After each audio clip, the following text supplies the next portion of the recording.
Hello everyone and welcome to weekend reviews. ഇന്ന് ഞാൻ review ചെയ്യാൻ പോകുന്നത് ഏറ്റവും പുതിയ നെറ്റ്ഫ്ലിക്സ് സയൻസ് ഫിക്ഷൻ ഫാന്റസി സിനിമയായ ദ ഇലക്ട്രിക് സ്റ്റേറ്റ് ആണ്. മില്ലി ബോബി ബ്രൗണും ക്രിസ് പ്രാറ്റും പ്രധാന വേഷത്തിൽ വരുന്ന ഈ സിനിമ ഡയറക്റ്റ് ചെയ്തിരിക്കുന്നത് അവഞ്ചേഴ്സ് ഇൻഫിനിറ്റി വാറും എൻഡ് ഗെയിം ഒക്കെ ഡയറക്റ്റ് ചെയ്ത റൂസോ ബ്രദേഴ്സാണ്. ഏകദേശം 320 മില്യൺ ബഡ്ജറ്റ് വരുന്ന സിനിമയാണത്. അതുകൊണ്ട് തന്നെ നെറ്റ്ഫ്ലിക്സിൻ്റെ ഏറ്റവും ചിലവേറിയ സിനിമ കൂടെയാണത്. ഇതൊരു സയൻസ് ഫിക്ഷൻ സിനിമയാണെങ്കിലും ഇത് ഫ്യൂച്ചറിൽ നടക്കുന്ന കഥയല്ല, മറിച്ച് 1990s നടക്കുന്നത്. ഈ ഫ്യൂച്ചറിൽ റോബോട്ട്സും VR ഹെഡ്സെറ്റും ഒക്കെയുണ്ട്. ഈ ആൾട്ടർനേറ്റ് റിയാലിറ്റിയിൽ 1960s മുതൽ തന്നെ റോബോട്ട്സ് നമ്മുടെ ലൈഫിൻ്റെ ഭാഗമാണ്. പക്ഷേ വർഷങ്ങളായിട്ടുള്ള അബ്യൂസ് കാരണം ഈ റോബോട്ട്സ് അവസാനം മനുഷ്യരുമായി ഒരു യുദ്ധത്തിലേക്ക് നീങ്ങുന്നു. ഇവിടെയാണ് മില്ലി ബോബി ബ്രൗണിൻ്റെ ക്യാരക്ടറായ മിഷലിന് ഇമ്പോർട്ടൻസ് വരുന്നത്. ഈ പ്രശ്നങ്ങളൊക്കെ നടക്കുമ്പോൾ മിഷൽ മരിച്ചുപോയെന്ന് കരുതിയ തൻ്റെ അനിയനെ കണ്ടെത്താൻ ശ്രമിക്കുന്നു. കാരണം ഈ മനുഷ്യനും റോബോട്ട്സും തമ്മിലുള്ള യുദ്ധത്തിൻ്റെ കീ തന്നെ ആ പയ്യനാണ്. സോ അതിനായി മിഷൽ ഒരു റോബോട്ടിനൊപ്പം യാത്ര തിരിക്കുന്നു. ആ യാത്രക്കിടയിൽ സംഭവിക്കുന്ന കാര്യങ്ങളും അവർ പരിചയപ്പെടുന്ന മറ്റ് ക്യാരക്ടേഴ്സുമാണ് കഥ മുൻപോട്ട് കൊണ്ടുപോകുന്നത്. ഇതേ പേരിലുള്ള ഒരു ഇല്ലസ്ട്രേറ്റഡ് നോവലിനെ ബേസ് ചെയ്തെടുത്ത സിനിമയാണിത്. സോ ഇതിൻ്റെ കഥയും ഓവറോൾ സെറ്റിങ്ങും ഒക്കെ എനിക്ക് നന്നായിട്ട് ഇഷ്ടപ്പെട്ടു. എപ്പോഴും നമ്മൾ ഫ്യൂച്ചറിൽ സെറ്റ് ചെയ്ത കഥയും റോബോട്ട്സും ഒക്കെയാണ് ഈ സയൻസ് ഫിക്ഷൻ സിനിമകളിൽ കാണുന്നത്. സോ ഇവിടെ ഈ 1990s ഈ തീമിനൊരു ഫ്രഷ്നെസ് കൊണ്ടുവരാൻ കഴിയുന്നുണ്ട്.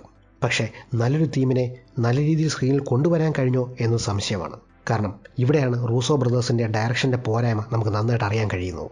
മാർവലിന് പുറത്ത് അവർ ഡയറക്റ്റ് ചെയ്ത എല്ലാ സിനിമകളും ഒരു മീഡിയോക്കർ ലെവലിലാണ് അറിയപ്പെടുന്നത്. അതുകൊണ്ട് തന്നെ കുറച്ചുകൂടെ നല്ല ഡയറക്ഷനും വിഷ്വൽസും ഒക്കെ ഡിമാൻഡ് ചെയ്യുന്ന ഒരു സിനിമയാണിത്. ഡിസ്ട്രിക്ട് 9 എടുത്ത നീൽ ബ്ലോംകാഫോ അല്ലെങ്കിൽ ആർട്ടിഫിഷ്യൽ ഇൻ്റലിജൻസും ET ഒക്കെ എടുത്ത സ്പീൽബർഗോ ആയിരുന്നു ഈ കഥ സ്ക്രീനിലേക്ക് കൊണ്ടുവന്നിരുന്നെങ്കിൽ വളരെ ബ്യൂട്ടിഫുൾ ആയിട്ടൊരു സിനിമയായിട്ടത് മാറിയേനെ. ഇവിടെ ഫസ്റ്റ് ഹാഫ് വളരെ ഡിസ്റ്റോയിൻ്റ് ആയിട്ട് നമുക്ക് ഫീൽ ചെയ്യും. എസ്പെഷ്യലി ഹ്യൂമൻസും റോബോട്ട്സും തമ്മിലുള്ള ആ ഒരു യുദ്ധമൊക്കെ ഒരു പവർ പോയിൻറ്റ് പ്രസൻറ്റേഷൻ പോലെയാണ് ഫീൽ ചെയ്യുന്നത്. വളരെ സ്പീഡിൽ പറഞ്ഞു പോകുന്നു എന്ന് മാത്രം. അതുപോലെ തന്നെ ഈ സിനിമയുടെ ഏറ്റവും വലിയൊരു പ്രോബ്ലം മെയിൻ റോളിൽ വരുന്ന മില്ലി ബോബിയുടെ പെർഫോമൻസ് ആയിരുന്നു. പുള്ളിക്കാരുടെ പെർഫോമൻസിന് ഒരു ഇമ്പാക്റ്റ് കൊണ്ടുവരാൻ കഴിയുന്നില്ലായിരുന്നു. എസ്പെഷ്യലി ഇവിടെ മെയിൻ പ്ലോട്ടായ ബ്രദർ സിസ്റ്റർ റിലേഷൻ പോലും ഇവർ രണ്ടുപേരും തമ്മിലുള്ള സീൻസിന് ആ ഒരു കെമിസ്ട്രിയോ അല്ലെങ്കിൽ ആ ഒരു ഇമോഷണൽ കണക്ഷനോ സ്ക്രീനിലേക്ക് കൊണ്ടുവരാൻ കഴിയുന്നില്ലായിരുന്നു. മില്ലി ബോബിക്ക് പകരം ഏലിയൻ റോംലസും സിവിൽ വാറിലൊക്കെ അഭിനയിച്ച കെയ്ലി സ്പെയിനിയായിരുന്നു ഈ റോൾ വന്നിരുന്നെങ്കിൽ കുറച്ചുകൂടെ നല്ലൊരു പെർഫോമൻസ് കാണാൻ കഴിഞ്ഞെന്ന് തോന്നി. ക്രിസ് പ്രാറ്റും ജിയൻ കാർലോ എസ്പോസിറ്റോയും കഥയിലേക്ക് വരുമ്പോഴാണ് സിനിമ കുറച്ചെങ്കിലും എൻജോയബിളായി മാറുന്നത്. ക്രിസ് പ്രാറ്റ് ഗാർഡിയൻസിലെ പോലെ തന്നെ സെയിം പെർഫോമൻസും കാര്യങ്ങളൊക്കെയാണ്. ജിയൻ കാർലോൻ്റെ വില്ലൻ ക്യാരക്ടർ ഇരുന്നുള്ള അഭിനയമാണ് മിക്കപ്പോഴും. എന്നാൽ പോലും പുള്ളിക്കാരൻ സ്ക്രീനിലേക്ക് വരുമ്പോൾ ആ ഒരു സ്ക്രീൻ പ്രസൻസ് നമുക്ക് നന്നായിട്ട് ഫീൽ ചെയ്യും. ഇതിലെ സയൻസ് ഫിക്ഷൻ എലമെൻറ്റ്സ് അല്പം കൺഫ്യൂഷൻ ഉണ്ടാക്കുന്നുണ്ട്. കാരണം ഒരു സൈഡിൽ പഴയ TV, റേഡിയോ, സ്റ്റീരിയോ ഒക്കെ കാണിക്കുന്നുണ്ട്. എന്നാൽ വേറൊരു സൈഡിൽ ഭയങ്കര മോഡേൺ ആയിട്ടുള്ള റോബോട്ട്സും പിന്നെ VR ഹെഡ്സെറ്റ്സും ഒക്കെ കാണിക്കുന്നുണ്ട്. സോ ഇതൊരു ലൈവ് ആക്ഷൻ സിനിമയായിട്ട് എടുക്കുന്നതിനേക്കാൾ ബെറ്റർ ഒരു ആനിമേറ്റഡ് സിനിമയായിരുന്നെങ്കിൽ കുറച്ചുകൂടെ വർക്കൗട്ട് ആയനെ എന്നെനിക്ക് തോന്നി. ഈ സിനിമയ്ക്ക് ഇത്രയും വലിയ ബഡ്ജറ്റ് വന്നതിൻ്റെ റീസൺ എന്താണെന്ന് എനിക്ക് മനസ്സിലാവുന്നില്ല. ചിലപ്പം ആനിമട്രോണിക്സ് ഒക്കെ ഒരുപാട് യൂസ് ചെയ്യുന്നതുകൊണ്ടാകാം. പക്ഷേ പലയിടത്തും VFX ഒരു കാർട്ടൂണിഷ് ലെവലിലേക്ക് പോകുന്നുമുണ്ട്. എന്നാൽ ഇവിടെ വോയിസ് ആക്ടേഴ്സ് അവരുടെ പെർഫോമൻസിലൂടെ ഈ ഒരു പ്രശ്നത്തിനെ മറികടക്കുന്നുണ്ട്. എസ്പെഷ്യലി മിസ്റ്റർ പീനട്ട് എന്ന റോബോട്ട് ക്യാരക്ടറിന് വോയിസ് കൊടുത്ത വുഡി ഹാരിസണൊക്കെ. സോ ഓവറോൾ പറഞ്ഞാൽ ഒരു ആവറേജ് എക്സ്പീരിയൻസ് ആണ് ഈ സിനിമ കണ്ടു കഴിഞ്ഞപ്പോൾ എനിക്ക് ഫീൽ ചെയ്തത്.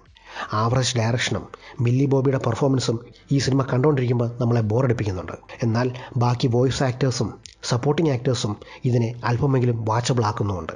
ഈ സിനിമയ്ക്ക് ഒരുപാട് നെഗറ്റീവ് റിവ്യൂസ് കിട്ടിയതാണ്. പക്ഷേ ഇത് ബോർഡർ ലാൻഡ്സോ അല്ലെങ്കിൽ മാഡം വെബോ ലെവൽ ദുരന്തമൊന്നുമല്ല. സ്റ്റിൽ വാച്ചബിൾ ആയിട്ടൊരു സിനിമ തന്നെയാണ്. സോ ഇതാണ് എൻ്റെ review of the electric state. നിങ്ങൾ ഈ സിനിമ കണ്ടെങ്കിൽ എന്താണ് നിങ്ങളുടെ അഭിപ്രായം എന്നുള്ളത് താഴെ കമൻസിൽ അറിയിക്കുക.